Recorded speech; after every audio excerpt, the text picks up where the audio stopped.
Cooney. Well, while Fred was voting for TARP, I was leading a demonstration at the federal building downtown against it. TARP was a terrible mistake. I feel like it couldn't have possibly gone any better. I feel like Don nailed every point that he wanted to make. He was strong, assertive, he didn't dodge any questions. In my opinion, he won. There were no provisions in there to stop them from giving bonuses to those CEOs who caused the big problem. And this year, again, they've set a record for bonuses. We didn't require that they make loans to people. And we didn't do anything that's going to prevent the same thing from happening again. What we need to do... I was really impressed with Don Cooney tonight. I think some of his answers were forthright, well thought out, and with excellent positions, challenging the current processes, which need to be challenged, because if we're going to, we can't go too far to the right or to the left, because we live in the center. And so I'm looking for someone who is going to help us find that common ground and then work through it with a sensible approach. Well, there are some good things in this law. For example, young people can stay with their parents' insurance up to the age of 26. That's a very important piece, especially when we have so much unemployment in the country. This thing is, Obamacare is a disaster. First of all, let's back up. Do we live by this or not? I feel like the third-party candidates certainly brought a lot to the table. They brought a slightly new viewpoint, but at the same time, you could tell that they were in line with a lot of things Don was saying. I was surprised by how much they had in common. The war in Iraq was illegal, unnecessary, and immoral. And there should be some accountability here. Fred Upton supported that war and continued to support it. I organized against that war from the very beginning.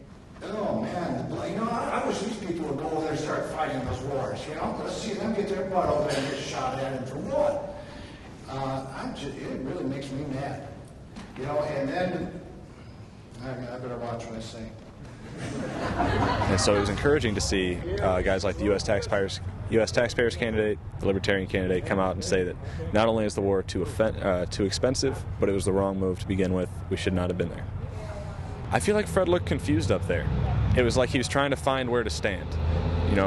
He had a strong challenge in the primary from Jack Hugendijk, who's a Tea Party guy, and now he's got a strong challenge in the general with Don. And he's trying to find this kind of gray area in the middle where he can stick himself and try to appeal to the Tea Party without, sounding like a Tea Party guy. And he doesn't know where he is right now. And there were several questions where he never, despite being prompted by the moderator, never really gave a clear answer one way or another. But that's not like what we're talking about. We're aware of what the federal law is regarding candidates and their own. But what we're talking about is what's going on with all of these issue people that are funding, in the state you can see it in all the ads that they're funding. They're largely attack ads. So the concern here, and this is what the Supreme Court ruling of last February, Citizens United let loose. As it relates to these special interest ads, I'm at least so far pleased that we haven't seen any in this race by any special interest party. Of course, we do see them in other races that are adjacent. But again, those are not, as it relates to and I think, now, as you said it right, they're not coordinated with the candidate, and that is what the court ruled on, and it's the First Amendment. I think the Supreme Court was wrong. Supreme Courts were wrong before. Slavery was legal in this country. Jim Crow was legal in this country because the Supreme Court ruled that it was okay. But they had to reverse themselves.